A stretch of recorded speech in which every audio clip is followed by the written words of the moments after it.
சாந்தியும் சமாதானமும் உலக மக்கள் அனைவருக்கும் அருட்கொடையாக வந்துதித்த அண்ணல் நபி ஸல்லல்லாஹு அலைஹி வஸல்லம் அவர்கள் மீதும் இந்த இனிய விழாவிலே கலந்து கொண்டிருக்கக்கூடிய உங்கள் ஒவ்வொருவர் மீதும் உண்டாகட்டும். வாங்க அம்மா பட்ட சித்திகா.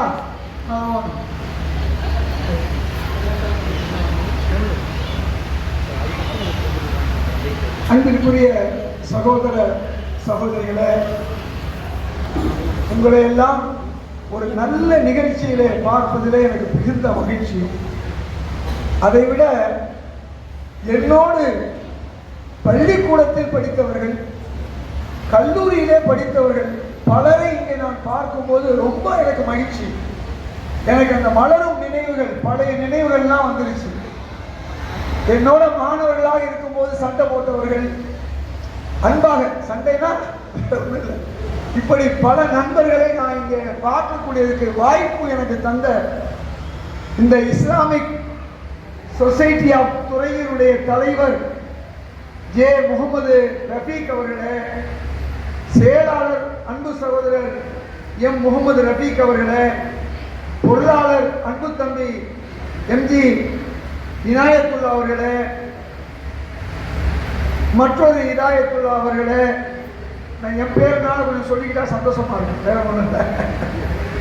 மற்றும் ஒவ்வொருடைய பெயர்களையும் சொல்ல வேண்டும் என்ற ஆசை எனக்கு இருந்தாலும் கூட நேரம் இடம் தரவில்லை. அன்பிற்குரிய சகோதரர்களே, தமிழ்நாட்டிலே சில நிகழ்ச்சிகள் தான் முன்மாதிரி நிகழ்ச்சியாக நடக்கும். அது போன்று ஒரு முன்மாதிரி நிகழ்ச்சியாக இந்த நிகழ்ச்சியை நான் பார்க்கிறேன். வெப்பகுடி காடிலிருந்து காலையில ஒரு 2 ஹவருக்கு முன்னால சொன்னேன், வெப்பகுடி காடுடைய பைத்துல் மாலுடைய நிர்வாகிகள் அக்ரோ இன்ஜினியர் அப்துல் ஹாதி அவர்கள் வந்திருக்கிறார்கள்.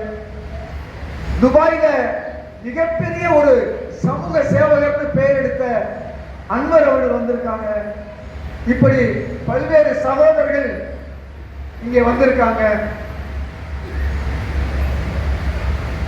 அன்பிற்குரிய சகோதரர்களே, ஒரு முன்மாதிரி நிகழ்ச்சின்னு சொன்னேன்.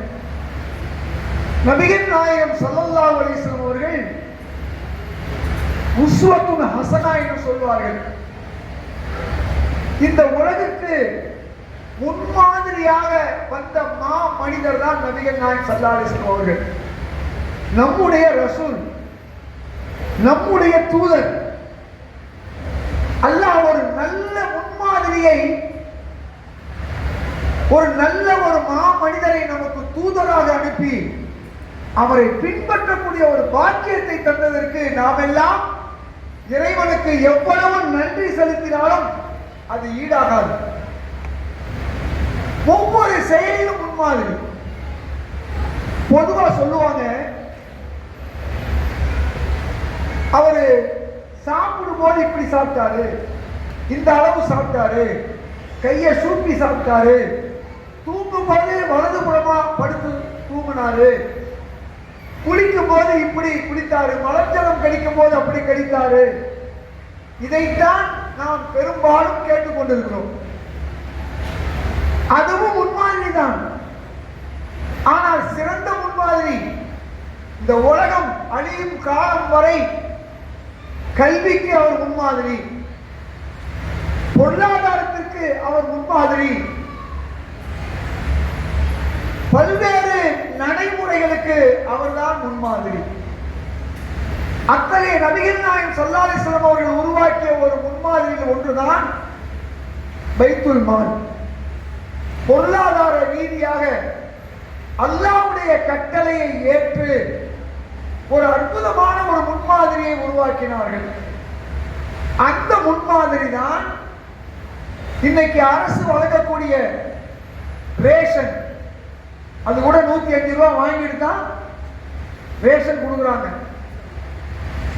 அதையும் நாம் பாராட்டணும்.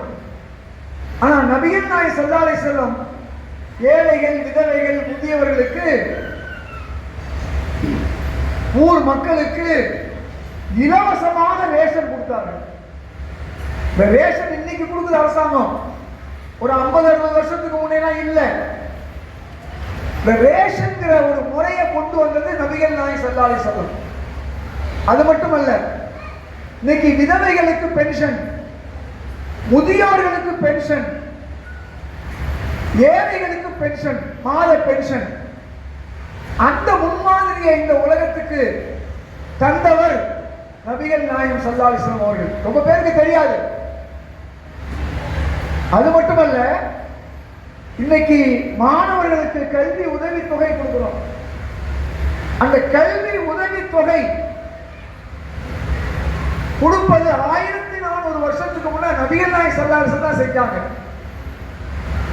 அதற்கு முன்பு முஹாஜிர்களும் அன்சாரிகளும் ஒருவர் படிப்பாரு, ஓதிக்கொண்டிருப்பாரு, இன்னொருத்தர் வேலைக்கு போய் சம்பாதிச்சு மாலையில வந்து உணவை கொடுத்து விட்டு பகல்ல படிச்ச கல்லூரி படிப்பை இவருக்கு அவர் சொல்லிக் கொடுப்பாரு. இன்னைக்கு ஈவினிங் காலேஜ்னு வச்சிருக்காங்க. கல்லூரி கட்டடம் கட்ட முடியாது, பகல்ல ஒரு கல்லூரி, மதியத்துக்கு பிறகு அதுக்கு பேரு மாலை நேர கல்லூரி.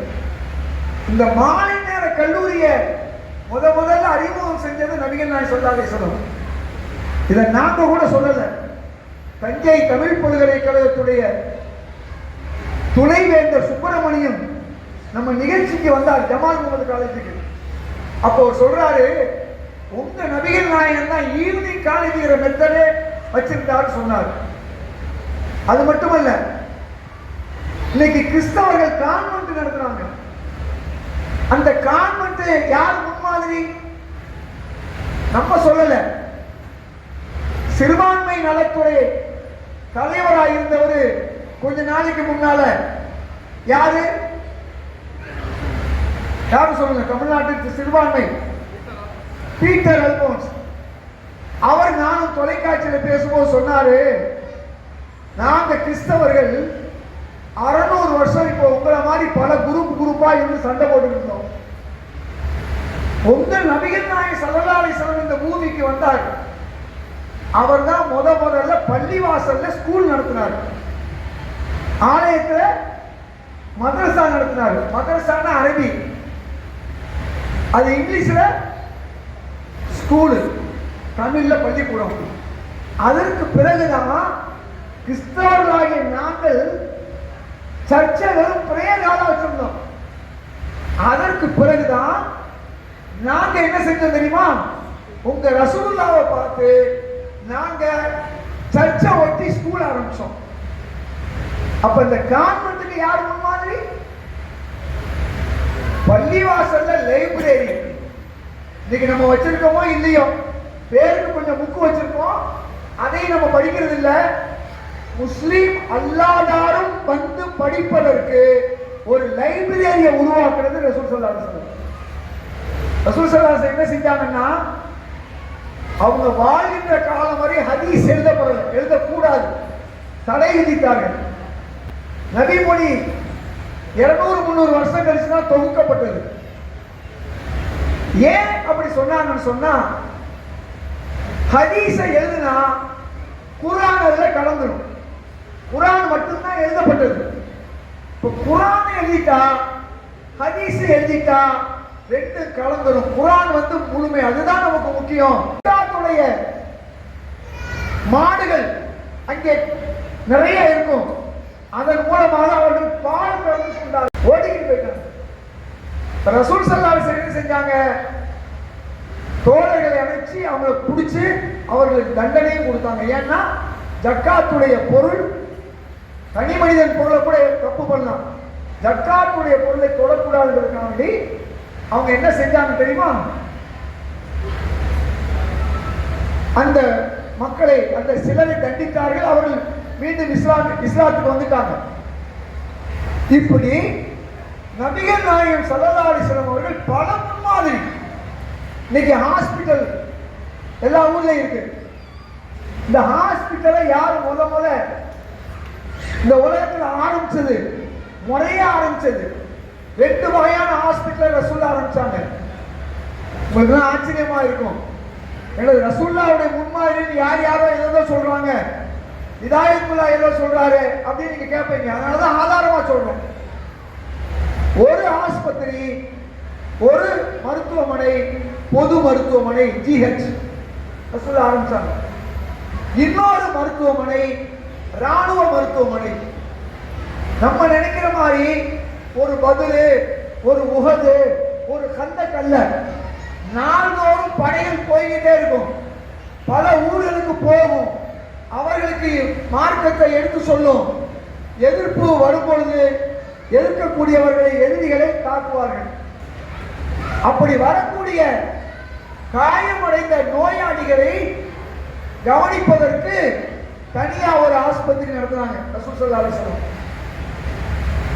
நர்ஸுங்கிற கான்செப்ட் அப்பாயிண்ட் பண்ணது யாருன்னா நபிகள் நாயகம் ஸல்லல்லாஹு அலைஹி வஸல்லம். பொது மருத்துவமனைக்கு எகிப்திலிருந்து டாக்டரை வர சொல்லி அதையும் அவர்கள் பார்த்தார்கள். ஒரு தடவை அந்த டாக்டர் வந்து ரசூலுல்லாஹ்ட்ட கேட்கிறாரு, யார் ரசூலுல்லாஹ், நாள்தோறும் நான் உட்கார்ந்திருக்கேன் மருத்துவமனையில, உங்க தோழர்கள் அதிகமா என்கிட்ட வர்றதில்லை, நான் எதுக்கு இங்க இருக்கணும்னு கேட்கிறாரு. எகிப்திலிருந்து வந்த டாக்டர். அப்ப ரசூலுல்லாஹ் சொல்றாங்க, எங்க தோழர்கள் எல்லாம் உணவு செரிச்ச பிறகுதான் சாப்பிடுவாங்க. வள்ளுவர் சொல்றாரு இல்லையா, மருந்தன வேண்டாவா யாக்கைக்கு அருந்தியது அற்றது போற்றி உணின். மருந்தே தேவையில்லை இந்த உடம்புக்கு. எப்ப நம்ம நேரத்துக்கு சாப்பிடணும், அப்படி இல்லை. எப்படி சாப்பிடணும்? பசி வந்தா சாப்பிடணும். அப்ப பசி வர்ற மாதிரி அளவா சாப்பிடணும். நிறைய சாப்பிட்டா, காலையில வயிறு முட்டை சாப்பிட்டா, வயிறு முட்டையும் சாப்பிட்டா அவ்வளவு சீக்கிரம் பசிக்காது. நாம என்ன செய்யறோம், 2 மணி ஆச்சு, 1 மணி ஆச்சு, சாப்பிடு. அப்படி அல்ல, பசிச்சுதான் சாப்பிடணும். அப்ப பசிக்கணும்னா என்ன செய்யணும்? 6 இட்லி சாப்பிடுறத இளைஞர்கள் ஒரு 4 இட்லி சாப்பிடலாம், முதியவர்கள் 3 இட்லி சாப்பிடலாம், இன்னும் வயதானவர்கள் 2 இட்லி சாப்பிடலாம். இப்ப தானா பசிக்குமா பசிக்காதா? இதான் ரசூல் ஸல்லல்லாஹு அலைஹி வஸல்லம் நமக்கு கற்றுக் கொடுத்தது. அது மட்டுமல்ல, எங்கள் தோழர்கள் 5 நேரமும் தொழுகிறாங்க. அது ஒரு உடற்பயிற்சி, அதுல யோகா இருக்கு, அதுல எக்ஸசைஸ் இருக்கு, அதுல மெடிடேஷன் இருக்குது, அதுல மூச்சு பயிற்சி இருக்கு. இவ்வளவு சேர்ந்து பல மதங்கள்ல இருக்கக்கூடிய ஒரு தொழுகை முறையை நபிகள் நாயகம் ஸல்லல்லாஹு அலைஹி வஸல்லம் நமக்கு ஒரு முன்மாதிரியா கொடுத்தாங்க. இந்த தொழுகையும் ஒரு முன்மாதிரி. இப்படி செஞ்சதுனால மக்களுக்கு நோய் வரல, வர்ற வரைக்கும் நீங்க பாருங்கன்னு சொன்னாங்க. இவையெல்லாம் நான் ஏன் சொல்றேன்னு சொன்னா, உலகத்துக்கே முன்மாதிரி என்று குர்ஆன் சொன்னது பொய்யாகுமா? குர்ஆன் சொல்லி இருக்கு. நபிகள் நாயகம் ஸல்லல்லாஹு அலைஹி வஸல்லம் யாருக்கு முன்மாதிரி? முஸ்லிம்கள் மட்டுமா? உலகத்துக்கே. அவர்களுக்கு பேர் என்ன தெரியுமா? பட்ட பேரு ரஹ்மத்துல் லில் ஆலமீன். சத்தமா சொல்லுங்க, ஆலமீன். ஆலமீன். ரஹ்மத்துல் லில் முஸ்லிமீன் இல்ல. நாம என்ன நினைச்சிட்டு இருக்கோம்? ரசூலுல்லாஹ் முஸ்லிம் தலைவர் நினைச்சிட்டு இருக்கோம். ரசூலுல்லாஹ் முஸ்லிம் தலைவர் இல்லை, இந்த உலகத்துக்கே தலைவர். குர்ஆன் வந்து முஸ்லிம்களுடைய வேத புத்தகம் இல்ல, அது யாருக்கு வேத புத்தகம்? உலகத்துக்கே. முதல்லின்னாஸ், மனித சமூகத்துக்கு தான் குர்ஆன். நாம குர்ஆனை படிக்கல, அதன்படி வாழ்ந்து காமித்தா, நாம அவர்களுக்கு குர்ஆனை கற்றுக் கொடுத்தா, நம்ம நடைமுறையில் கற்றுக் கொடுத்தா, இந்த உலகத்துல ஒண்ணு முஸ்லீம்களாக மாறி இருப்பார்கள், அல்லது முஸ்லீம்களுடைய ஆதரவாளர்களாக மாறி இருப்பார்கள். நாம தான் செய்யல, குர்ஆனை நம்ம படிக்கல. இந்த குர்ஆன் என்பது உலக இறுதி வரை நமக்கு வழிகாட்டி. ஆனா நம்ம ஓதுறோம், ஆனா படிக்கல. என்னைக்கு குர்ஆனை இந்த சமூகம் தினத்தோறும் ஒரு அரை மணி நேரம், 24 மணி நேரம் அல்லாஹ் கொடுத்திருக்கான், ஒரு அரை மணி நேரம் அவனோட பேசுறதுக்கு நாம தயாரா இல்லை. அல்லாஹ்வோட பேசுறோமா? இவ்வளவு அற்புதமான ஒரு உடம்பை கொடுத்து, உயிரை கொடுத்து, உணவை கொடுத்து, உணர்வையும் கொடுத்து, ஆணையும் பெண்ணையும் சந்தோஷமாக்கி வச்சிருக்கக்கூடிய அல்லாஹ்வுக்கு, எல்லா அவயவங்களையும் கொடுத்த அல்லாஹ்வுக்கு அவனோட ஒரு அரை மணி நேரம் கூட நாம பேசுறது வேணாம். ஒரு 10 நிமிஷமாவது பேசலாம் இல்லையா? அல்லாஹ் பேச தயாரா இருக்கான், நாம பேச தயாரா இருக்கோம். அப்ப அல்லாஹ்வோட பேச என்ன செய்யணும்? என்ன செய்யணும் சொல்லுங்க? தொழுகணும். அல்லாஹ்வோட பேசணும்னா தொழுகணும். என்ன செய்யணும்? குர்ஆனை படிக்கணும். குர்ஆன்ல அல்லாஹ் தான் பேசுறான். ஒவ்வொரு வார்த்தையும் நபிகள் நாயகம் ஸல்லல்லாஹு அலைஹி வஸல்லம் கூட அல்லாஹ் தான் பேசுறான். நபிக்கு உத்தரவு போடுறான், பல நபிமார்களுக்கு உத்தரவு போடுறான். அப்ப முதல் வார்த்தையே குர்ஆனை படிக்கிறான், ஓதுன்னு சொல்லல. நம்ம ஆளு எழுதி வச்சிருக்காங்க ஓதுவீராக, ஓதுவீராக இல்ல, படிப்பீராக. ஏன்னா அடுத்த வார்த்தையே மனிதன் எவ்வாறு படைக்கப்பட்டான்னு ஜுவாலஜி அல்லாஹ் சொல்றான். ஜுவாலஜி படிக்கிறீங்கன்னா நமக்கு ஒண்ணும் தெரியாது. அடுத்து அல்லாஹ் சொல்றான் வானம் எப்படி உயர்த்தப்பட்டிருக்குது, இல்ல இப்படி கைப்ப குலிக்கத் இல்ல சமாய் கைப்ப ருபியத். ஏன் சொல்றான் அல்லாஹ்?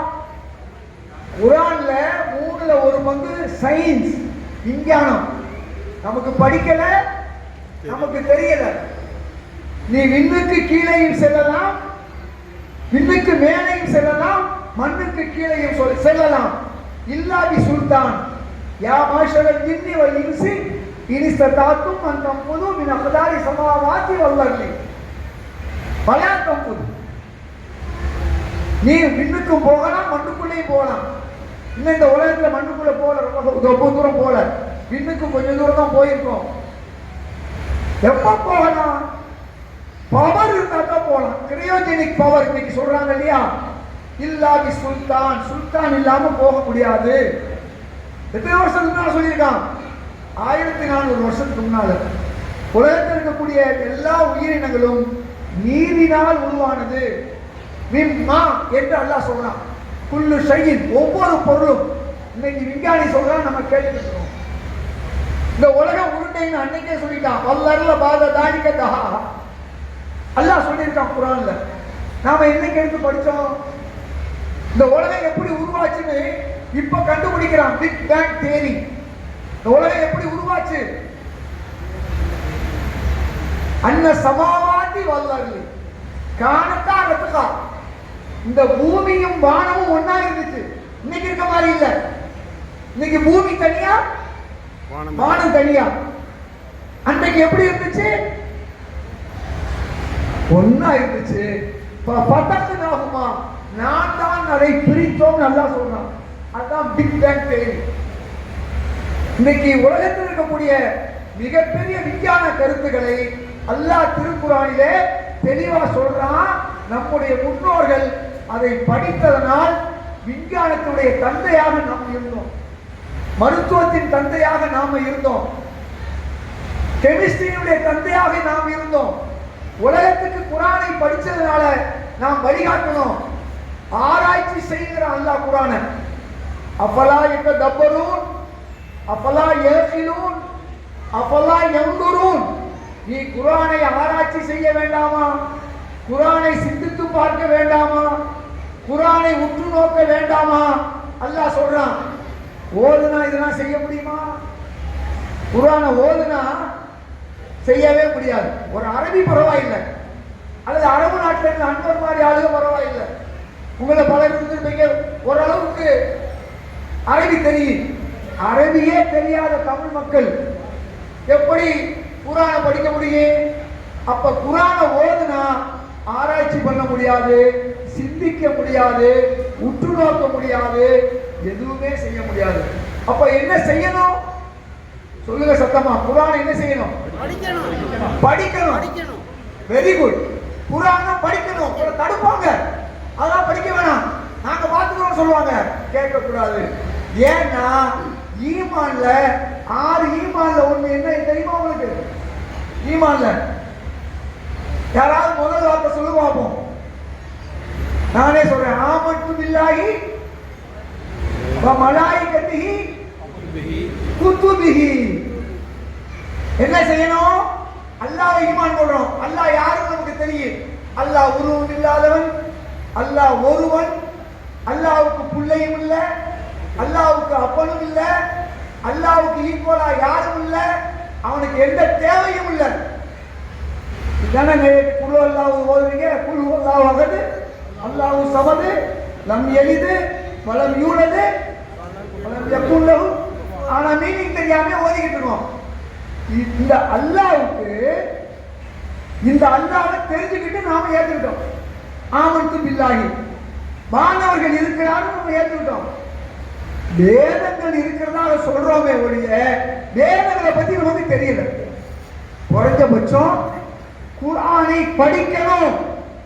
நாள்தோறும் ஒரு 10 நிமிஷமாவது வீட்டுல டீ குடிக்கிற காபி குடிக்கிற அந்த நேரத்திலேயாவது குர்ஆன்ல ஒரு பக்கம் 2 பக்கம் படிச்சாதான் நாம முஸ்லிம். இல்லைன்னா மூமினே கிடையாது. அப்புறம் எங்க முஸ்லிம்? குர்ஆனை படிக்க சொல்லிதான் அல்லாஹ் அவங்களோட கொடுத்தாங்க. ரசூல் ஸல்லல்லாஹு அலைஹி வஸல்லம் குர்ஆனை படிச்சதுனாலதான் இவ்வளவு விளக்கம் கொடுத்தாங்க. நபி தோழர்களும் இமாம்களும் குர்ஆனை படித்தார்கள்.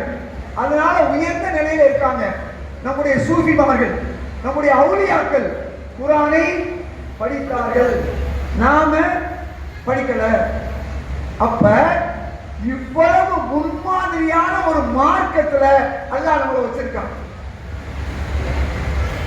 அல்லாஹ் என்ன சொல்றான்? கைலா யகூனு தூலத்தன் பைன அக்னியாயி மின்கும். செல்வம் ஒரு இடத்துல தங்க கூடாது. செல்வம் ஒரே ஊர்ல ஒரு பணக்காரர் தான் இருக்காரு, மீதி எல்லாம் பட்டினி. வறுமையில இருந்து அது ஊராது, அது நாடாது, கூடாது. செல்வம் என்ன செய்யணும்?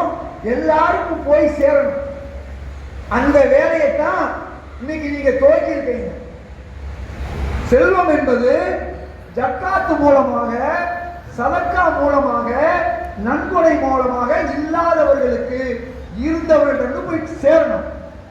இதுதான் அடிப்படை. அல்லாஹ் சொல்ற அடிப்படை. நபிகள் நாயகம் ஸல்லல்லாஹு அலைஹி வஸல்லம் என்ன சொல்றாங்க? காதல் ஃபக்ரு ஐ யகூன குஃப்ரா. வறுமை, ஏழ்மை குஃப்ரில் கொண்டு போய் விட்டு விடும். எவ்வளவு பெரிய முஸ்லிமா இருந்தாலும் பசிச்சுட்டா, இன்னைக்கு பாத்தீங்கன்னா பிற சமூகம் சாப்பாடு போடுது, நம்ம சாப்பாடு போடலாம் அங்க போய் நிப்பாங்க. நம்ம பசிச்சா என்ன செய்வாங்க? சாதி சமய பேதம் எல்லாம் சோத்தை கண்டா பறக்குதுன்னு சொல்லுவாங்க. அப்ப இன்றைக்கு நம்மில் பலர் ஏழ்மையா இருப்பவர்கள் வேறு மதங்களுக்கு போய் செல்கிறார்கள் என்று சொன்னால் நம்மள ஏழ்மை இருக்கு. ஏழ்மை வேற, எளிமை வேற. வசதி உள்ளவை எளிமையா இருப்பது என்பது வேறு, ஒரு ஏழை எளிமையா இருப்பது என்பது வேறு. ஆனா ஏழ்மை இருக்கக்கூடாது. இந்த சமூகத்துல ஏழ்மை இல்லாம இருக்கணும்னா உங்க பொருளாதாரம் எல்லார் கைக்கும் போகணும். அடுத்தவரை ரசூல் ஸல்லல்லாஹு அலைஹி வஸல்லம் சொல்றாங்க, யதுல்லாஹி அலல் ஜமா. அல்லாஹ்வுடைய கை, அல்லாஹ்வுடைய உதவி யாருக்கு இருக்கு தெரியுமா? கூட்டு சேர்ந்தா இருக்கு. கூட்டு சேர்ந்தா அல்லாஹ்வுடைய உதவி இருக்கு. இப்ப ஜமாத்துன்னு எதுக்கு வச்சிருக்கோம்? ஜமாத்து ஒரு ஊருக்கு இல்ல. என்ன நடக்கும்? பள்ளிவாசல் இருக்காது, மதரசா இருக்காது, ஒருத்தருக்கு ஒருத்தர் உறவுனா என்னன்னு தெரியாது, கல்யாணம் பண்ணி வைக்க ஆள் இருக்காது. ஏன் ஜமாத்து உருவாக்கணும்? நமக்கு அட்லீஸ்ட் கல்யாணம் பண்ணி வைக்கிறதுக்கு ஒரு ஜமாத் தேவை. நம்ம செய்யணும்.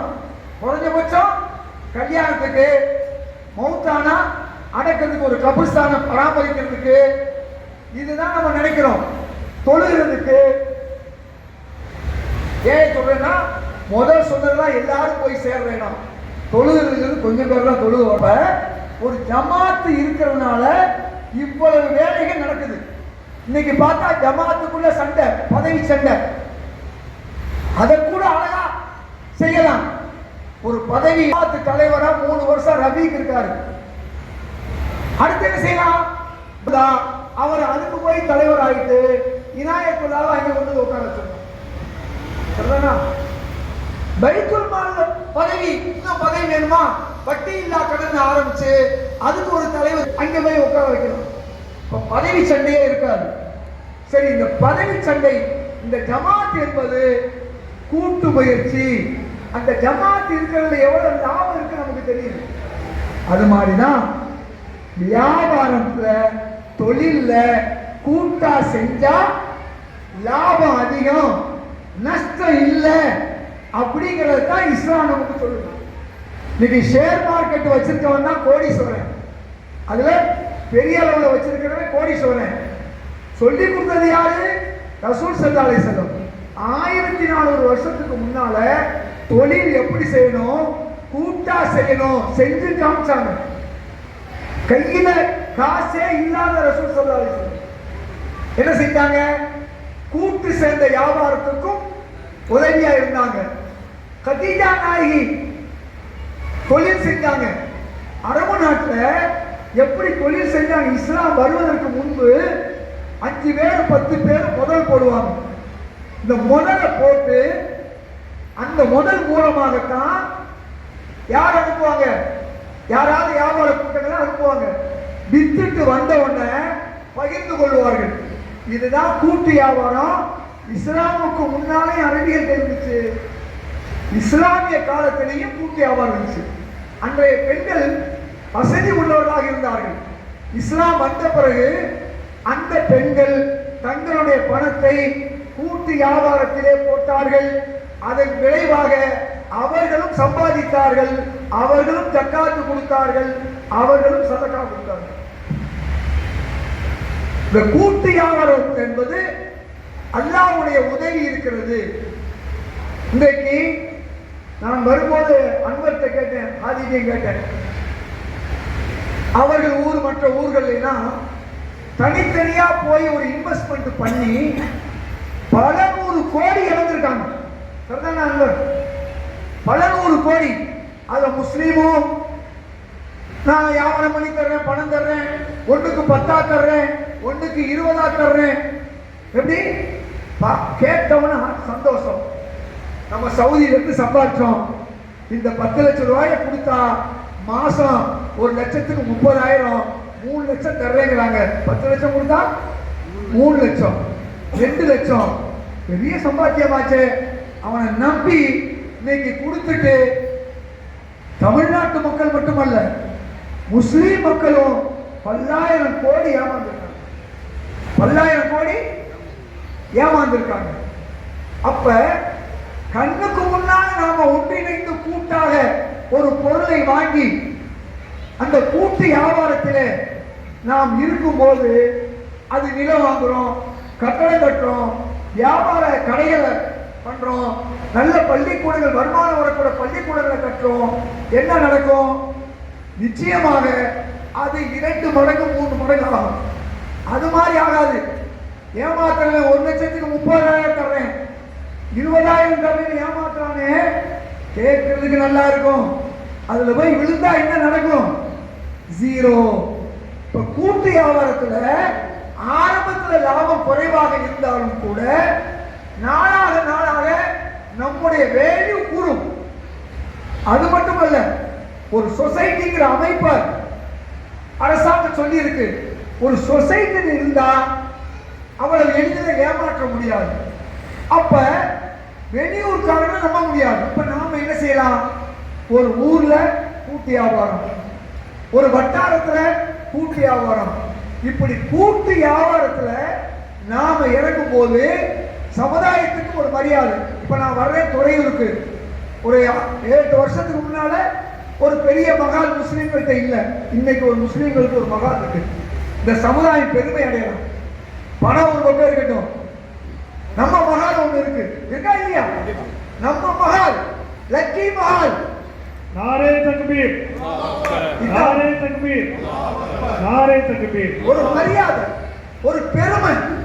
இப்ப நான் சொல்லுவேன், துறையூர் மக்கள், சுற்றியுள்ள மக்கள் ஒன்று சேர்ந்து ஒரு மண்டபத்தை உருவாக்கியிருக்காங்க. இன்னைக்கு இந்த மண்டபத்துடைய வேல்யூ நாளுக்கு நாள் கூடலாம். இப்ப நான் கேட்கும் போது 1,10,000 10 இருந்த ஷேரு இன்னைக்கு 2 லட்சம். அடுத்த வருஷம் இந்த ரோடு போட்ட பின்னால இன்ஷா அல்லாஹ் 3 லட்சம். அதுவரை வரக்கூடிய வருமானத்துல டிவிடெண்ட் எவ்வளவு முக்கியமல்ல, நம்முடைய மதிப்பு என்ன, சமுதாயத்து நம்ம மூலமா மதிப்பு. நான் பணம் கொடுத்தேன், இந்த ரூபாய் இதுல போட்டுருந்தா எனக்கு இன்னும் கொஞ்சம் கிடைச்சிருக்குங்கிறத விட, அது கிடைக்காம நஷ்டமாகுங்கிற நிலைமையை விட, எது கிடைச்சாலும் சமுதாயத்தினுடைய ஒற்றுமையை நாம பார்க்கிறோம். சமுதாயத்தினால இவ்வளவு பெரிய நன்மை கிடைக்குது, ஒரு மரியாதை இஸ்ஸத்து நமக்கு கிடைச்சிருக்கு. இந்த அடிப்படையை இந்த நண்பர்கள், அவர்களை சார்ந்தவர்கள் இன்னைக்கு மொத்தம் 489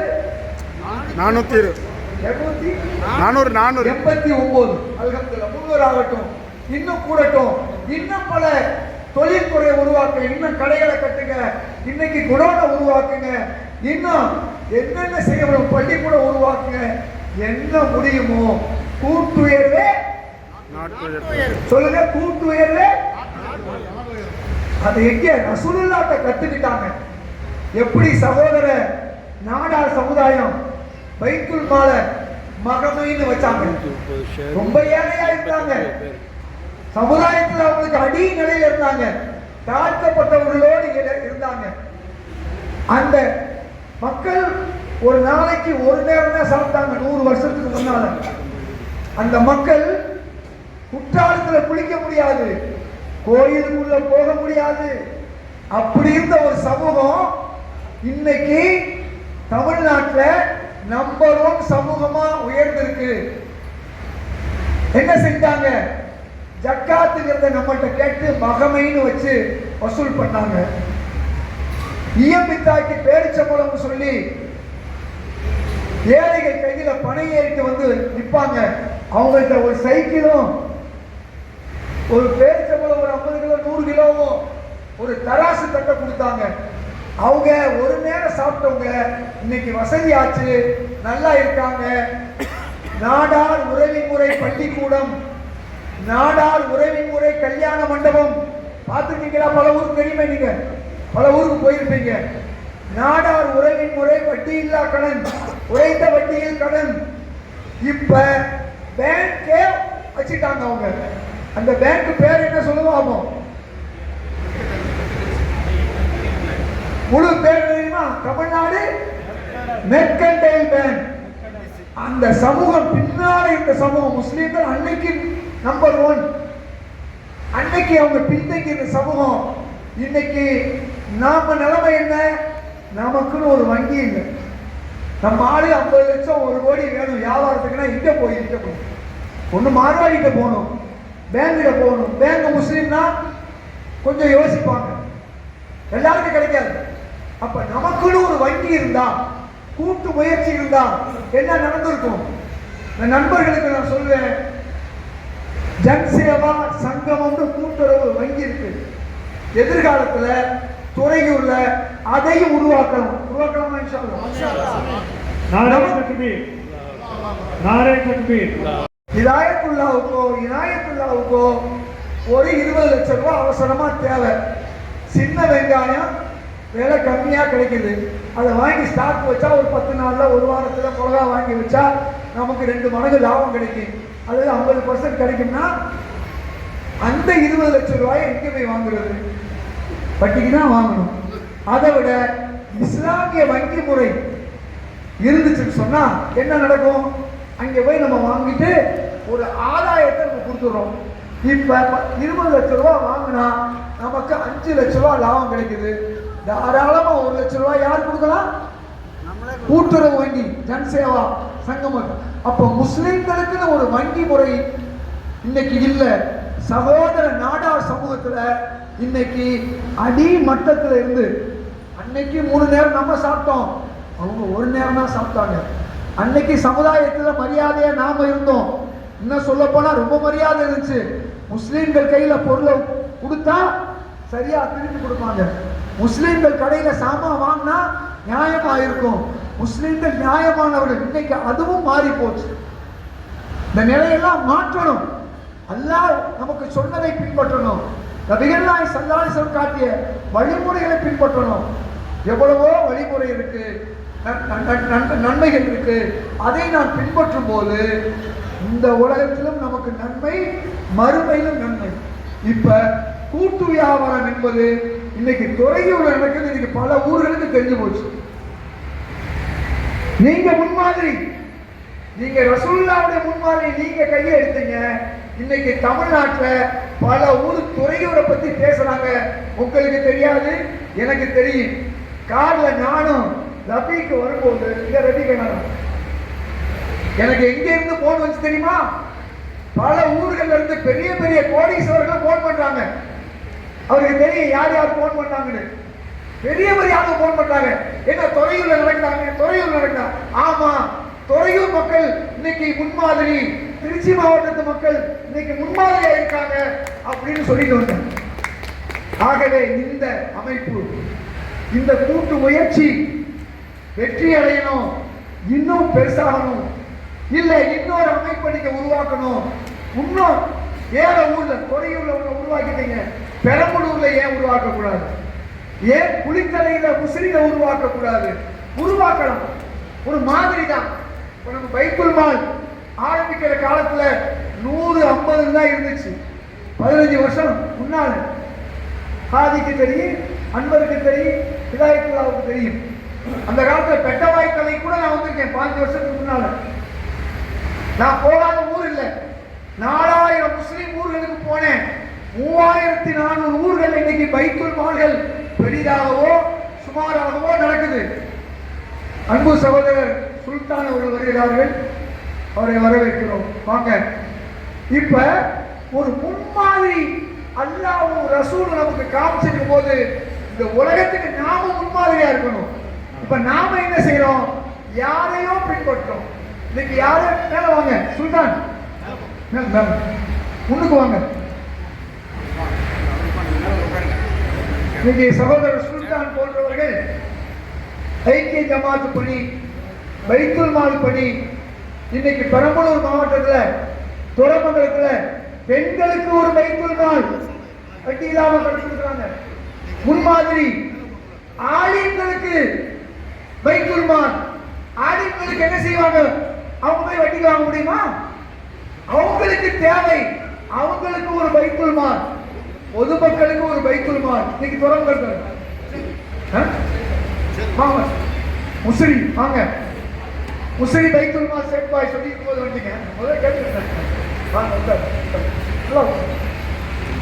இன்னைக்கு இந்த சமூகத்தை முன்னேற்றம்னா ஊருக்கு ஒரு சிலர் முயற்சி எடுக்கணும். நீங்க பல ஊர் வந்திருப்பீங்க. ஒரு முயற்சி எடுத்தா தான் இந்த சமூகத்தை நாம மேம்படுத்த முடியும். இந்த சமூகம் நாளுக்கு நாள் கல்வியிலேயும் பொருளாதாரத்திலேயும் பின்தங்கி போச்சு. ஒரு காலத்துல உலகத்திலேயே கல்வியில நம்பர் 1 சமூகம். நான் ஏற்கனவே சொன்னேன், குர்ஆனுடைய அறிவியல் கருத்துக்களை, விஞ்ஞான கருத்துக்களை உலகத்துக்கு தந்தது யாரு? முஸ்லிம்கள். இன்னைக்கு நாம பயன்படுத்தக்கூடிய 1 2 3 அரேபிய நம்பர்கள், அதுக்கு பேரு அரேபிய நம்பர் 1 2 3 நம்ம பயன்படுத்தோம் இல்லையா? இங்கிலீஷ்காரன் கொடுத்தது 1 கோடு போட்டா 1, 2 கோடு போட்டா 2, 3 கோடு போட்டா 3, இப்படி காமிச்சா 5, முன்னால கோடு போட்டா 4, பின்னால கோடு போட்டா 6. இதுதான் அவன் கண்டுபிடிச்சது. இந்த உலகத்தை கண்டுபிடிச்சு கொடுத்தது நம்ம தான். இன்னைக்கு மருத்துவம், இந்த மருத்துவத்தின் தந்தைனா யாரு? இப்னு அலி சீனா. நான் ஏற்கனவே உங்களுக்கு நிறைய விஷயங்களை சொன்னேன். இன்னைக்கு ராக்கெட்டுக்கு யார் தந்தை? திப்பு சுல்தான். இன்னைக்கு அப்துல் கலாம் இருக்கலாம். அது யாரு கோடு போட்டவர்? இன்னைக்கு பிரான்ஸ்ல சொல்றாங்க. இன்னைக்கு இங்கிலாந்துக்கு நான் போய் பார்க்கிறேன், அமெரிக்காவுக்கு போய் பார்க்கிறேன், திப்பு சுல்தான் எதிரியா இருந்தாலும் படுத்த போட்டு வச்சிருக்கேன். ஏன்? ராக்கெட்டின் தந்தை. இப்படி பல கண்டுபிடிப்புகளுக்கு காரணமாக கல்வியிலே உயர்ந்த சமூகம். 500 வருஷத்துக்கு முன்னால, ஏன் 1000 வருஷத்துக்கு முன்னால ஆங்கிலமே கிடையாது, அவங்களுடைய யூனிவர்சிட்டி கிடையாது, ஸ்கூல் கிடையாது. அந்த காலகட்டத்தில் பல்கலைக்கழகம் நடத்தியது யாரு? முஸ்லிம்கள். நான் ஸ்பெயின்ல போய் பார்த்தேன். 1000 வருஷத்துக்கு முன்னால, 1200 வருஷத்துக்கு முன்னால அங்கே மிகப்பெரிய பல்கலைக்கழகங்களை நடத்துவது முஸ்லிம்கள். கிறிஸ்தவ பாதிரியார்கள் எங்கே வந்து படிச்சாங்க? யூத பாதிரியார்கள் எங்கே வந்து படிச்சாங்க? முஸ்லிம்களுடைய பல்கலைக்கழகத்துல. இன்னைக்கு பார்த்தா உலகத்துல 300 பெரிய பல்கலைக்கழகங்கள்ல ஒரு பல்கலைக்கழகம் கூட முஸ்லிம்களுடைய பல்கலைக்கழகம். எந்த அளவுக்கு நாம பின்தங்கி இருக்கோம். விஞ்ஞான கண்டுபிடிப்புக்கு காரணமா இருந்த நாம இன்னைக்கு நோபல் பரிசுல பின்தங்கி இருக்கோம். இந்த நிலையெல்லாம் உணர்ந்து இந்த கூட்டுறவு, கூட்டு முயற்சி, இந்த முயற்சிக்கு நாம முயன்றால் அல்லாஹ் தருவான். இப்ப இவ்வளவு நேரம் நான் பொதுவா பேசிட்டேன். இப்ப பைத்துல் மால் என்பதை பத்தி நான் பேசுறேன். அதை ஷார்ட்டா நான் சொல்லிடுறேன். அல்லாஹ்வுடைய கட்டளையை ஏற்று பைத்துல் மால் ஆரம்பிச்சாங்க. இப்போ உங்க பள்ளிவாசல்ல பைத்துல் மால் இல்லைன்னா அது அல்லாஹ்வுக்கு பிரியமான பள்ளிவாசலும் இல்லை, ரசூலுக்கு பிரியமான பள்ளிவாசலும் இல்லை. அது வெறும் பிரேயர் ஹால். அது வெறும் நான் சொல்லல, அல்லாஹ் சொல்றான். பள்ளிவாசல் நிர்வாகினா யார்? குர்ஆன் அல்லாஹ் சொல்றான். தொழுகையை பத்தி விளக்கமா சொல்லாத அல்லாஹ் தொழுகையை பத்தி என்ன சொல்றான்? அகீமு ஸலாத், தொழுதுக்க. வர்கவு வஸ்துது, ருக்கு செய், சுஜூத் செய். கிதாபன் மௌகூதா, நேரத்தில் தொழுதுகள். இதுக்கு மேல ஒண்ணும் இல்ல. 5 நேர தொழுகை அல்லாஹ் சொல்லல. லோஹருக்கு 4 ரக்காயத்துன்னு அல்லாஹ் சொல்லல. எப்படி தொழுகணும்னு அல்லாஹ் சொல்லல. குர்ஆன் சொல்லல. ரசூல் ஸல்லல்லாஹு அலைஹி வஸல்லம் சொன்னார்கள், என்னை எவ்வாறு தொழ கண்டீர்களோ அவ்வாறு தொழுதுகள் என்று சொன்னாங்க. அவங்க காமிச்சபடி நாம இப்ப தொழுகிறோம். ஆனா ஒரு பள்ளிவாசல் நிர்வாகி எப்படி இருக்கணும்னு அல்லாஹ் சொல்றான். இன்னமா யஅமுரு மசாஜிதல்லாஹி மன் ஆமன பில்லாஹி வல் யௌமில் ஆகிரி அகாம ஸலாத் வ ஆத்து ஸகாத். பள்ளிவாசல் நிர்வாகி யார்? அல்லாஹ்வுக்கு பயப்படணும்.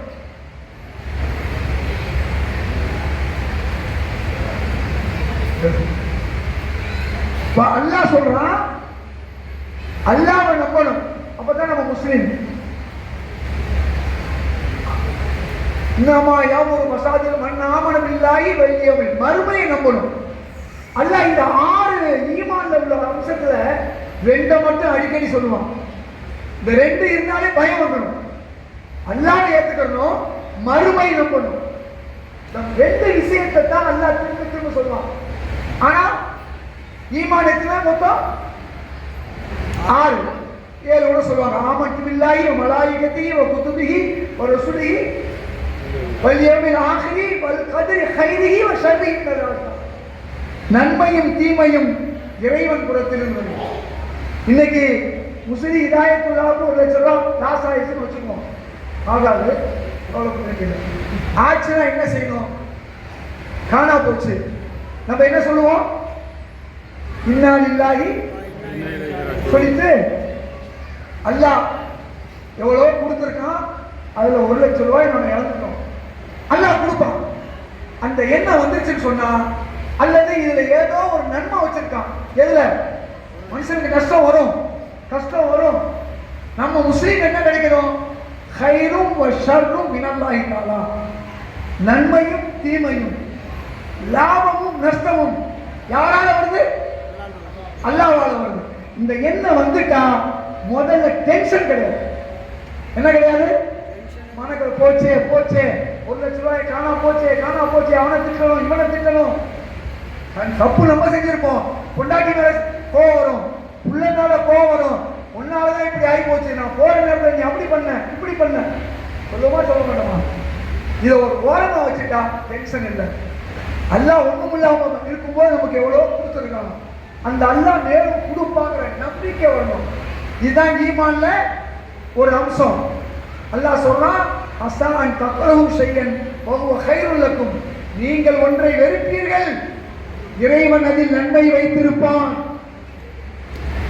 ஒரு சொத்து போச்சு, கவலை வேணாம். சொத்தே இல்லாம இருக்கும்போது கொடுத்தது யாரு? அல்லாஹ் தான். அப்ப நீங்க என்ன செய்யணும்? எது இருந்தாலும் கவலைப்படக்கூடாது. முடிஞ்ச வரை ஹார்ட் ஆபரேஷன் இல்லாம பார்த்துக்கலாம். முடிஞ்ச வரையும் இப்போ கஷ்டப்படுறவங்களுக்கு வரும். இப்போ நான் ஹார்ட் ஆப்ரேஷன் பண்ணியிருக்கேன், நிறைய பேசுறேன், நிறைய உழைக்கிறேன்னா வரும். ஆனா கவலை இல்லாம வாழணும்னு சொன்னா அல்லாஹ் சொன்ன வழி, ரசூலுல்லாஹ் காட்டிய வழியில போனா கவலை இல்லை. 67 வருஷமா எனக்கு அல்லாஹ் கண்ணை கொடுத்தான், எந்த காசும் ஆகல. இந்த இடது என்ன ஆபரேஷன் பண்ணி இப்போ 5 நாள் ஆச்சு. இடது என்ன ஆபரேஷன் பண்ணி 67 வருஷம் எனக்கு எந்த செலவுமே இல்லாம இந்த கண்ணை கொடுத்தால. இப்போ 1 லட்ச ரூபா கொடுத்து புது கண்ணு கொடுத்து, 1 லட்ச ரூபா கொடுத்து கண்ணு வாங்க, ஒரு சும்மா ஒரு லென்ஸ், சின்ன லென்ஸ் போட்டுருக்கு, அதுக்கு 1 லட்சம். அப்ப கண்ணுக்கு என்ன வேலை? 50 லட்சம் கொடுத்தாலும் கண்ணு கிடைக்காது. இவ்வளவு கொடுத்த அல்லாவுக்கு நாம் நன்றி உள்ளவர்களாக இருக்கணுமா இல்லையா? அப்ப அல்லாவோட பேசணும். அல்லாவோட பேசணும்னா என்ன செய்யணும்? நான் ஏற்கனவே சொல்லுவோம், குர்ஆனை படிக்கணும். இந்த பகுதி மக்கள் வீட்டில் ஒவ்வொருத்தர் வீட்டிலையும் குர்ஆனுடைய தர்ஜுமா தஃப்சீர் ஏதாவது இருக்கணும், அல்லது யூடியூப்ல கேட்கலாம். அது கண்ணு இல்லாதவங்களுக்கு, படிக்க தெரியாதவங்க. படிக்க தெரிஞ்சவங்க நாம என்ன செய்யணும்? குர்ஆனை படிக்கணும். அதே மாதிரி நான் சொல்ல வந்த பள்ளிவாசல்ல பைத்துல் மால் இருந்தா அது அல்லாஹ்வுக்கும் ரசூலுக்கும் பிரியமான பள்ளிவாசல். சின்ன ஊரா கூட இருக்கலாம். ஒரு 20,000 வசூலாகட்டுமே ஜக்காத்து, ஒரு 30,000 வசூலாகட்டுமே, ஒரு 500 ரூபாய் ஒரு 5 பேருக்கு கொடுக்குறீங்க. முதியவர்கள் விதவைகளுக்கு ரசூலுல்லாஹ் செஞ்ச ஒரு காரியம். எவ்வளவு வருது? 5 பேருக்கு 500 எவ்வளவு? 2500. 12 மாசத்துக்கு எவ்வளவு? சரியாச்சா? சின்ன ஊர் தான், 50 தலைக்கட்டு. பணக்காரங்க ஒரு 10 பேர் இருப்பாங்க. 10 பேர்கிட்ட 5000 வாங்கினா கூட 50,000. இதுதான் பைத்துல் மால். கூட காசு வந்தா மதரசா பிள்ளைகளுக்கோ ஸ்கூல் பிள்ளைகளுக்கோ அவங்களுக்கு ஸ்காலர்ஷிப் கொடுக்குறது. இதுதான் பைத்துல் மால். ரசூல் ஸல்லல்லாஹு அலைஹி வஸல்லம் கடமையான ஒரு காரியத்துல எப்படி செஞ்சார்களோ அப்படி நாம் செய்யணும். இப்ப பாத்தீங்கன்னு சொன்னா தொடையூர் சித்திரப்பட்டியில பைத்துல் மால் இருக்கு, சிக்கத்தாம்பூர்ல பைத்துல் மால் இருக்கு, கீரம்பூர்ல இருக்கு, அம்மாபாளையத்தில் இருக்கா? இருக்கு. மற்ற ஊர்களில் இருக்கான்னு எனக்கு தெரியல, நீங்க தான் சொல்லுங்க. வந்திருக்க ஊருக்காரங்க பல ஊருக்கான்னு இருக்கீங்க. திருச்சியில எந்த பள்ளிவாசலோ பைத்துல் மால் இல்லைன்னா நாம பொறுப்பாளி, அல்லாஹ்வுக்கு பதில் சொல்லணும். அல்லாஹ்வுக்கு பள்ளிவாசல் என்பது மஸ்ஜித், அது பிரேயர் ஹால் கிடையாது, தொழுகக்கூடிய இடம் இல்லை. ரசூலுல்லாஹ்வுடைய பள்ளிவாசல் எப்படி பள்ளிக்கூடமா இருந்துச்சு, பைத்துல் மால் இருந்துச்சு, லைப்ரரி இருந்துச்சு, ஸ்கூல் இருந்துச்சு, பெரிய வியாபார மார்க்கெட்டா வச்சிருந்தாங்க. அதுக்கு பேர் மதீனா மார்க்கெட். உங்களுக்கு எல்லாம் தெரியாத ஒண்ணு, இதை மட்டும் நான் சொல்லி முடிச்சுக்கிறேன். ரசூல் ஸல்லல்லாஹு அலைஹி வஸல்லம் போகும்போது பெரிய வரவேற்புலாம் இல்லை, மன்னர்லாம் கிடையாதுங்க. அங்கே யூதர்கள் இருந்தாங்க, கிறிஸ்தவர்கள் இருந்தாங்க. ஒரு 300 பேர் தான் ரசூலுல்லாஹ் இருந்தாங்க. எவ்வளவு பேர்? 2வது வருஷம் பத்ர் போர் எவ்வளவு பேர் கலந்துக்கிட்டாங்க? 300. இன்னொரு 200 பெண்களை சேர்த்தாலும் 500 பேர் தான். மதீனாவுக்கு அரசர் கிடையாது. உஹது போர் எவ்வளவு பேர் கலந்துக்கிட்டாங்க? 1000 சொச்சம். ஓகேயா? 2000 பேருக்கு மேல கிடையாது. அங்கேயும் யூதர் இருந்தாங்க, கிறிஸ்தவர்கள் இருந்தாங்க. அவங்க தான் பொருளாதாரத்தில் நம்பர் 1 இருந்தாங்க. இதை மட்டும் கொஞ்சம் கேட்டுக்கங்க. நான் முக்கியமா சொல்ல வந்தது, ரசூல் ஸல்லல்லாஹு அலைஹி வஸல்லம் மதீனாவுக்கு போன 5-6 வருஷத்துல ஒன்றும் மன்னராவோ ஆட்சிலாம் கிடையாது. முதல்ல தன்னை உருவாக்குனாங்க, தன்னுடைய மக்களை உருவாக்குனாங்க. அப்ப பொருளாதாரத்துல பெரிய ஆளா இருந்தது யார் தெரியுமா? யூதர்கள். முஸ்லீம்கள் விவசாயிகளா இருந்தாங்க, சிறு சிறு வியாபாரம் பண்ணாங்க. அந்த மார்க்கெட் யூதர்களுடைய மார்க்கெட்ல போய் இருந்தாங்க. யார் மார்க்கெட்ல? யூதர்கள் மார்க்கெட் வச்சிருந்தாங்க. அவங்க தண்டை வசூல் பண்ணுவாங்க, அவங்க வட்டிக்கு கொடுப்பாங்க. அவங்க அந்த மார்க்கெட்ல நீங்க சாமான கொண்டு கொடுத்தா அதுக்கு கமிஷன் வாங்குவாங்க. கமிஷன் ஏஜென்ட் கேள்விப்பட்டீங்களா? 5-6 வருஷம் இதுதான். நம்ம நினைக்கிற மாதிரிலாம் ஒன்றும் பெரிய பதிலாவுடைய நிலைமை இல்லை. அடிப்படையா என்ன பண்ணாங்க, ஏழைகளுக்கு உதவுறதுக்கு பைத்துல் மால் ஆரம்பிச்சாங்க, லைப்ரரி ஆரம்பிச்சாங்க, மருத்துவமனை ஆரம்பிச்சாங்க, கான்வென்ட் ஆரம்பிச்சாங்க. இவ்வளவும் செஞ்ச ரசூல் ஸல்லல்லாஹு அலைஹி வஸல்லம் வியாபாரத்துக்கு என்ன பண்ணாங்க, அந்த மார்க்கெட்டுக்கு உடைச்சாங்க. எந்த மார்க்கெட்டு? பயன்படுத்துவது முஸ்லீம்கள், ஆனா பொருளாதாரம் யார் கையில இருக்கு? இன்னைக்கு கூட உங்களுக்கு சிங்கப்பூர் ஒரு ஊருக்கு தெரியும், மலேசியான்னு ஒரு ஊருக்கு தெரியும். மலேசியாவில் முஸ்லிம்கள் தான் அதிகம், ஆனா வியாபாரம் யார் கையில இருக்கு தெரியுமா?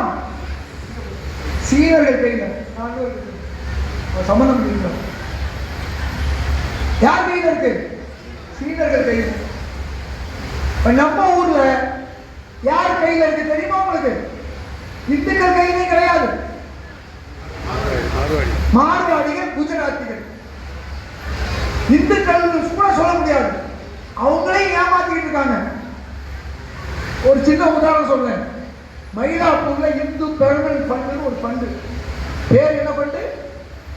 இந்து நிதி, சகாய நிதி.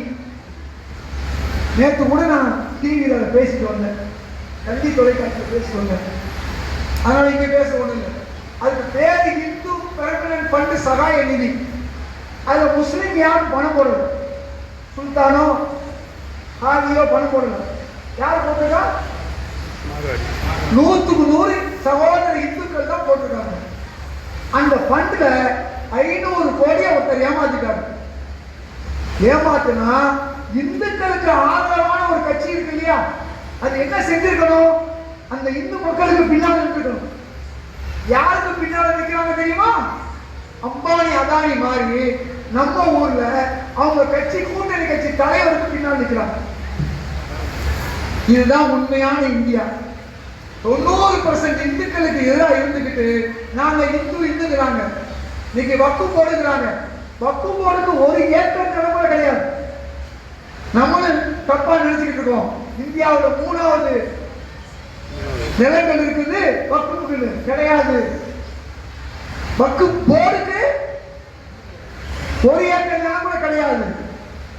யார்கிட்ட இருக்குது? வக்குஃபுகள்கிட்ட இருக்குது. ஒவ்வொரு ஊர்லயும் ஒரு பள்ளிவாசல், அந்த ஊர்ல உள்ளவர் வக்குஃபு செஞ்சிருக்காரு. அதை பராமரிக்கிற வேலையை தான் வக்குஃப் போர்டு செய்யுது. அது ஒரு 7% நம்மகிட்ட ஒரு காசு வாங்குது, காட்டை வாங்குது, நம்ம பள்ளிவாசல்கிட்ட வாங்குது, வக்குஃபுகள்கிட்ட வாங்குது. யார் வாங்குறா? அதை வச்சு அவங்க பராமரிக்கிறாங்க. அரசாங்கமும் கொஞ்சம் பணம் கொடுக்குது, வக்குஃப் போர்டுக்கு பணம் தேவைப்பட்டாங்க. இப்ப சொல்லுங்க, எவ்வளவு பெரிய பொய்ய சொல்லி முஸ்லீம் கிட்ட பெரிய நிலமெல்லாம் இருக்குது, அந்த நிலத்தை பூரா அவங்க வந்து தப்பா பயன்படுத்துறாங்கன்னு சொல்றாங்க. எவ்வளவு பெரிய பொய்! இன்னைக்கு போபால்ல 1000 கடை இருக்கு, அதுல 900 கடை வக்குஃபு, அந்த வக்குஃபுக்கு உள்ள கடை 900 கடையே முஸ்லீம் கையில. யார் கையில இருக்கு? சகோதர இந்துக்கள் இருக்கு. பல ஊர் நிலங்கள் யாருக்கு குத்தகையில இருக்கு? கோயிலே இருக்கு. நாம சந்தோஷமா கொடுத்துருக்கோம். எதை கொடுத்துருக்கோம்? கோயில் இருக்கட்டும். ஆனா கோயிலை சுத்தி உள்ள இடத்துக்கு குத்தகை கேட்டா இவன் எப்படி வர்றான்? கோயிலுக்கு எதிராக வர்றாங்கன்னு சொல்றான். நம்ம மேல ஒரு பொய்ய கட்டமைக்கிறான். இதுக்கு பதில் சொல்லணும்னா நாம படிக்கணும். நாம ஊடகங்கள் கையில இருக்கணும். நம்ம கையில ஊடகம் இல்லை, நம்ம கையில பெரிய படிப்பு இல்லை. அதுக்கு தான் வருஷம் கல்வி உதவித்தொகை கொடுக்கணும்னு போன வாரம் இதுக்கு போயிட்டு வந்தேன், திருநெல்வேலிக்கு. வருஷம் கொடுக்குறோம். வருஷம் நம்ம சுல்தானும் பெரம்பலூர்ல கொடுப்பாரு. அடுத்த வாரம் நானும் தட்டி அக்பரலி கிருஷ்ணகிரிக்கு போனோம். போன திருநெல்வேலிக்கு புரொஃபசர் கூறிய மீரான் வந்தாரு. அதுக்கு அடுத்த வாரம் நானும் நவாஸ்கனி செங்கல்பட்டில் கொடுக்குறோம். இப்படி ஒவ்வொரு மாவட்டமா கொடுத்து 15-20 வருஷமா இந்த மக்களை படிக்க வைக்கணும் முயற்சி எடுக்கிறோம். இன்னைக்கு பரவாயில்ல, நிறைய நம்ம ஆளுகளை வக்கீலா வரவழைச்சாங்க. வக்கீலாவே இல்லாம இருந்தாங்க. இப்படிப்பட்ட ஒரு சூழல்ல உங்க பிள்ளைகளை நல்லா படிக்க வைங்க. நம்ம தீனுடைய ஒழுக்கத்தை கொடுங்க. கூட்டு முயற்சியில ஜமாத்துல சண்டை வேணாம். அந்த சண்டை நேரத்துல ஜமாத்துல இருக்கக்கூடிய 50 பேரு, இது ஒரு ஊரு சிக்கட்டாம்பூரா, என்ன செய்யலாம்? அம்மா பாளையமா 10 பேர் சேருவோம், ஒரு நிலத்தை வாங்குவோம், ஒரு லக்கி மாலை விடுவோம். ஒரு மாடல் சொல்றேன். ஒரு லக்கி மகா, அதை உருவாக்குவோம். இந்த கூட்டு முயற்சி, இல்ல இடத்த வாங்கி வச்சிருவோம், நல்ல விலை வரும்போது பிளாட் போட்டு விற்போம். நம்ம பிள்ளைகளுக்கு 4 பிளாட் ஏன் கடன் வாங்கணும்? ஏன் வட்டிக்கு வாங்கி வீடு கட்டணும்? பெருமைக்கு கொஞ்சம் காசு சம்பாதிச்சுட்டாலே நம்ம ஆளு என்ன செய்யறாங்க, அங்கே உட்கார்ந்துட்டு வெளிநாட்டுல இருந்தாலும் உள்நாட்டுல வீடு கட்டு, வீடுதான் பெருமை நினைக்கிறாங்க. ஆனா கடல்ல மூழ்கி வீடும் போய் மானமும் போன நிலைமை வரக்கூடாது. அப்ப கூட்டா சேர்ந்து உழைக்கும் போது நாம எவ்வளவோ சாதனைகளை செய்யலாம். அதுக்கு நம்முடைய சகோதர நாடார்கள் நமக்கு ஒரு முன்மாதிரி. ஜக்காத்தை கையில் எடுத்தாங்க, பைத்துல் மால், அதுக்கு பேரு உறவின் முறை ட்ரஸ்ட். பைத்துல் மாலுக்கு பேர் என்ன? நபிகள் நாயகம் ஸல்லல்லாஹு அலைஹி வஸல்லம் சொன்னாங்க ஜக்காத்தை பத்தி, அஃபரல்லாஹு அலைஹிம் ஸதகா தூஹது மின் அக்னியாஹிம் வ துரது அலா ஃபுகராஹிம். ஒரே ஹதீஸ் தான்.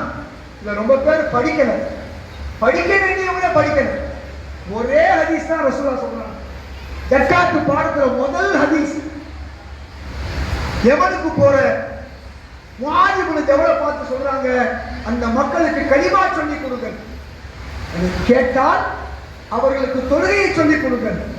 அதையும் அவர்கள் கேட்டால், இப்ப யாரும் இல்ல, முஸ்லீமை உருவாக்குறாங்க, உருவாக்கிட்டு உடனடியாக அந்த ஊர் பணக்காரர்களும் ஜக்காத்தை வசூல் செய்து அந்த ஊர் ஏழைகளுக்கு பங்கிடக்கூடிய அடிப்படையில் தான் அல்லாஹ் ஜக்காத்தை கடமையாற்றிருக்கிறான். வெறும் ஜக்காத்தை கடமையாற்ற அல்லாஹ் கட்டளையே என்ன கட்டளைனா, ரசூலுல்லாஹ் சொல்றாங்க, அந்த முகல்லாவுல அந்த ஊர்ல ஜக்காத்தை வசூல் பண்ணி அந்த ஊர் ஏழைக்கு கொடுத்தாதான் அதுக்கு பேர் ஜக்காத்து. இல்லைன்னா அதுக்கு பேர் ஜக்காத்து கிடையாது. என் கையால பிச்சைக்காரன் கொடுக்குறேன், என் கையால சொந்தக்காரன் கொடுக்குறேன்னா அதுக்கு பேர் என்ன? இல்லை, ஜக்காத்து இல்ல, அதுக்கு பேர் சதக்கா. சதக்கா உங்க கையால உங்க காசை எடுத்து கொடுத்தா அதுக்கு பேர் சதக்கா, தர்மம். இப்ப சுல்தான் 10 லட்சம் ரூபாய் சம்பாதிக்கிறார், 2 லட்சம் ரூபாய் சாப்பாட்டு செலவு, அத்தியாவசிய செலவு, மீதி எவ்வளவு லட்சம் இருக்கு? 8 லட்சம். இந்த 8 லட்சம் ரூபாயில 2% எவ்வளவு?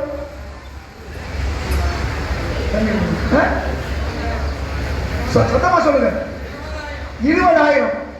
இந்த 20,000 ரூபாய் நம்ம காசு இல்ல, சுல்தான் காசு இல்ல, இதாயத்துல்லா காசு இல்ல, ரபி காசு இல்ல.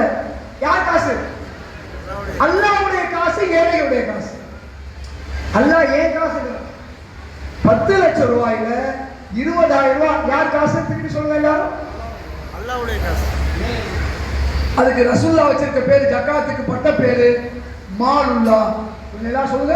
மாலுல்லா. மாலுல்லா. அரபு நாடுக்கு போனவங்களுக்கு தெரியும். மாலுல்லா என்ன? அல்லாஹ்வுடைய பணம். அல்லாஹ்வுடைய பணத்தை எடுத்து நான் சொந்தக்காரனுக்கு கொடுக்குறேன், பிச்சைக்காரனுக்கு கொடுக்குறேன்னா அதுக்கு பேர் என்ன? கடை தேங்காயை எடுத்து அல்லாஹ்வுடைய காசை எடுத்தா கோவம் அல்லாஹ்வுக்கு வருமா வராதா? அதனாலதான் குர்ஆன்ல தண்டனை அறிவிச்ச அல்லாஹ் எந்த கடமைக்கு தண்டனை நேரடியா சொல்லல. எந்த கடமைக்கு தண்டனை சொல்றான் தெரியுமா குர்ஆன்ல? யாரா சொல்லுவாங்க? ஜக்காத்துக்கு தான் சொல்றான். 9வது அத்தியாயம் 17 படிச்சு பாருங்க. என்ன சொல்றான் தெரியுமா? ஜக்காத்தை கொடுக்கலைன்னா அவனுக்கு முதுகிலையும் விழாயிலும் குத்தம் வரும். எப்படி தண்டனை அல்லாஹ் சொல்றான். ஜக்காத்தை கொடுக்கலைன்னா காஃபிர், முஸ்லிக் அல்லாஹ் சொல்றான். வைலுல் லில் முஷ்ரிகீன் அல்லதீன லா யூதுன ஸகாத்த வஹும் பில் ஆখিরাতিஹிம் காஃபிரூன். 41வது அத்தியாயம் 6-7 படிச்சு பாருங்க. ஜக்காத்தை செலுத்தலைன்னா அவர்கள் முஷ்ரிக்குகள், அவர்கள் காஃபிர்கள், முஸ்லிம்கள் இல்லை. யோசிச்சு பாருங்க. கஷ்டப்பட்டு தொழுகிறமே, இந்த தொழுகையுடைய நிலைமை என்ன? ரசூல் ஸல்லல்லாஹு சொல்றாங்க, லா ஸலாத்த லிமன் லா ஸகாத்த லஹு. ஜக்காத்தை செலுத்தாதவனுக்கு தொழுகையே கிடையாது. ஜக்காத்து செலுத்தாதவனுடைய தொழுகையை ஒப்புக்கொள்ள அல்லாஹ் மறுக்கிறான். ரிஜெக்ட். கஷ்டப்பட்டு மகரிப் தொழுகிறோம், இஷா தொழுகிறோம், ஃபஜ்ர் தொழுகிறோம், எந்திரிச்சு போய் நோ யூஸ். அப்ப என்ன செய்யணும்? ஏன் அல்லாஹ் தஆலா தொழுகையோடு நோன்பை சேர்த்து சொல்லல? தொழுகையோட ஏன் ஹஜ்ஜை சேர்த்து சொல்ல? என்ன டைமா சொல்லுங்க. ஏன் சொல்லல? தொழுகையோட எதை சேர்த்து சொல்றான் சொல்லுங்க பாப்போம். ஜக்காத் சொல்றானா இல்லையா? அக்கீமு ஸலாத்த திருப்பி திருப்பி சொல்றானா இல்லையா? நம்ம ஆள் மறந்துடுவான், நம்ம ஆள் படிக்க மாட்டான். அதனால என்ன சொல்றாங்க அப்புறம் அக்கீமு ஸலாத்த வாத்து ஸகாத். இந்த ரெண்டு இரட்டை கடமை. தொழுகை கூட அல்லாஹ்வுக்கு நமக்கு உள்ள கடமை. நாம கோட்டை விட்டா மன்னிப்பு கேட்டா அல்லாஹ் மன்னிச்சிடுவான். நல்லா புரிஞ்சுக்கங்க, இஸ்லாத்தை புரிஞ்சுக்கங்க. அதுக்கு பேரு ஹுக்கூக்குல்லாஹ். யார்கிட்டனாலும் போய் கேளுங்க, இந்த மாதிரி இதாயத்துல்லா சொல்றாரு உண்மையானு கேளுங்க. என் நம்பரை வச்சுக்கிட்டு அவங்களுக்கு தப்பா சொன்னா நான் பதில் சொல்றேன், நம்பர் சொல்றேன். ஜக்காத்து அல்லாஹ்வுக்கும் நமக்கும் உள்ள கடமை. அடுத்து மனிதனுக்கும் உள்ள கடமை.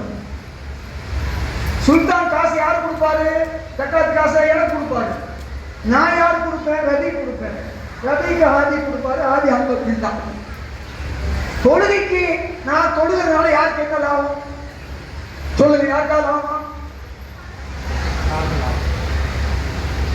அது ஹுக்கூக்குல்லா மட்டும். ஜக்காத்து ஹுக்கூக்குல்லாவும் ஹுக்கூக்குல் இபாத், ஹுக்கூக்குல் மனிதனுக்கு செய்ய வேண்டிய கடமை. அதனாலதான் குர்ஆன்ல மற்ற கடமைகளை விட ஜக்காத்தை விளக்கமா சொல்றான், ரொம்ப விளக்கமா சொல்றான். நம்ம ஆளு விளங்காம இருக்காங்க, படிச்சவங்களும் விளங்காம இருக்காங்க. ஏன்? நீங்க எல்லாம் குர்ஆனை படிக்கல. குர்ஆனை படிச்சா உண்மை அறிவீங்களா இல்லையா? நேர தப்சீர் தர்ஜுமா போங்க. அதுவும் மலிவு விலை பதிப்புன்னு ஒரு மருந்து 3 உலமாக்கள் எழுந்தது. அந்த ஜக்காத்து மட்டும் அப்படி டச் பண்ணி பாருங்க, உள்ள இருக்கும். அதுக்கு என்னென்ன வசனம் எல்லாமே வந்துடும். அதிலே ஹதீஸ் படிக்கணும். ஆகவே ஒவ்வொரு பள்ளிவாசலிலும், சின்ன பள்ளிவாசலோ பெரிய பள்ளிவாசலோ, பேருக்கு ஒரு பைத்துல் மால் ஆரம்பிக்கலாமா? இல்லாதவங்க ஆரம்பிக்கலாமா? பேருக்கு வைங்க. 10,000 வந்தா கூட ஒரு 10 பேருக்கு பிரிச்சு கொடுங்க. அப்ப இந்த பள்ளிவாசல் அல்லாஹ்வுக்கு பிரியமான பள்ளிவாசல், ரசூலுக்கு பிரியமான பள்ளிவாசல். இல்லைன்னா அது தொழுகை கூடம், பிரேயர் ஹால். நம்ம வேணா நாவூர் ஆண்டவர் மஸ்ஜிது, மொயின் ஆண்டவர் மஸ்ஜிது, உமர் ஃபாரூக் மஸ்ஜிது, அபூபக்கர் சித்திக் மஸ்ஜித் பேர் வச்சுக்கலாம். யாரு? அது அல்லாஹ்வுடைய பார்வையில மஸ்ஜித் இல்லை. இதுதான் உண்மை. இந்த உண்மையை புரிஞ்சுக்கிட்டு இந்த அற்புதமான ஒரு விழாவில் ஒரு கூட்டு முயற்சியில ஒரு மிகப்பெரிய சாதனை செய்த இந்த நண்பர்களை பாராட்டுகிறேன். அவங்களுக்கு விருது கொடுக்கணும் கூட சொன்னேன். ஏதாவது இருக்கா? கொடுவாங்க, எடுத்துருவாங்க. விருது சாதனை போடணும். துறையிலும் திருச்சியும் விளங்குகிறது. இது எல்லா ஊருக்கும் இப்ப போக போகுது. அதுக்கு இந்த முன்மாதிரி சகோதரர்களுக்கு பாராட்டுகிறோம். அல்லாஹ் இவர்களுக்கு நல்லவர்கள் புரியணும், இன்னும் சிறப்பா செய்யணும். மற்ற ஊர்களையும் முசிறி, குளித்தலை, வெட்டவாய்த்தலை, பெரம்பலூர், தோரமங்கலம் எல்லாத்திலையும் இந்த கூட்டு முயற்சி பயன்படணும். எதிர்காலத்தில் ஜன் சேவா சங்கம் மாதிரி முஸ்லீம் கூட்டுறவு வங்கி நான் ஏற்கனவே சொன்ன மாதிரி அது வரக்கூடிய சூழல் வரும்போது அதையும் நம்ம செய்யணும். இறைவன் பொருளாதாரத்தில் உயராம எந்த சமூகமும் உயர முடியாது. பொருளாதாரத்தில் எந்த சமூகம் உயர்ந்துச்சோ இன்னைக்கு ஜெயின் சமூகத்தில் 80 பேர் ஆடிட்டர், 80% கையில காசு இருக்கு. செட்டியார் சமூகத்தில் ஆடிட்டர்கள் அதிகம். அதே மாதிரி குஜராத்தியல்ல ஆடிட்டர்கள் பெரிய படிப்பு, டாக்டர் கூட ஈஸியா படிச்சிடலாம். ஆடிட்டர் கஷ்டம். அதுல அவங்க வந்துட்டாங்க, பண விஷயம்.